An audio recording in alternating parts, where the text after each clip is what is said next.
माँ लक्ष्मी को कृपा पाइबा पई सहज उपाय राशि अनुसार करनियंतु एही काम।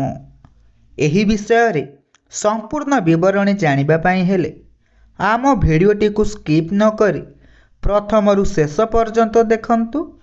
जदि आपण आम चैनल रे नुआ अछंती तेबे आपण आम चैनल को सब्सक्राइब करी ऑल नोटिफिकेशन उपरे क्लिक करंतु एवं कमेंट रे जय माँ लक्ष्मी अवश्य लिखंतु।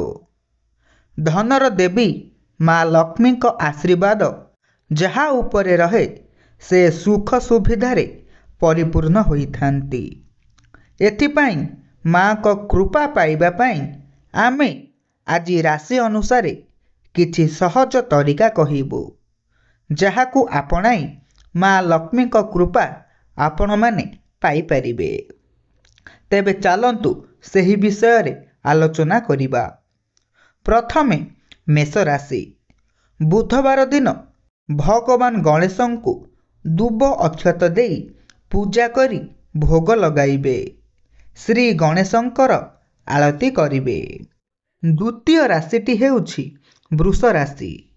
एही राशिर लोके माँ लक्ष्मी को पूजा करिबा सह तांकर प्रिय पुष्प पद्म को मध्य पूजा करिबे। पूजा घरे पद्म रंगर कपड़ारे बांधि रखंतु। तृतीय राशिटी हेउछि मिथुन राशि। चाकरी किंबा व्यवसाय रे धन प्राप्ति पाई माँ लक्ष्मी और भगवान गणेशं को पूजा करिबा परे दक्षिणवर्ती शंख पूजा करी तेजोरी रे रखंतु। चतुर्थ राशिटी हेउछि कर्कट राशि। एही राशिर लोके एक त्रिकोण आकृति पताका विष्णु मंदिर गंबुतरे लगांतु। आर्थिक स्थिति हेबो एवं अर्थ फेरी पाइबे। पंचम राशिटी हेउछि सिंह राशि। सकाळे भगवान सूर्य नारायण को दर्शन करिवे। एथि सहित गोलाप हनुमानक पाद स्पर्श कराई पर्स रे रखिबे। षष्ठ राशिटी हेउछि कन्या राशि। प्रतिदिन कुआ को मीठा चाउल खुआंतु। एहा द्वारा धन समस्या दूर हेबो। सप्तम राशिटी हेउछि तुला राशि। 12 गछर एक पत्र रे लाल सिंदूर और घिअरे ओम श्री श्रीयै नमः एही मंत्र लेखि बही जाउथिबा जलरे भसाई दियंतु। अष्टम राशिटी हेउछि बिछा राशि।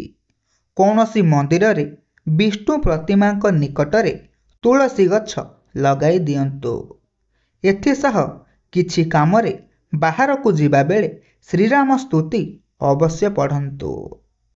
नवम राशिटी हेउछि धनु राशि। नियमित हनुमानक दर्शन करंतु। आपणकर धन समस्या दूर होइजिबो। केसर तिलक मथारे लगांतु। दशम राशिटी हेउछि मकर राशि।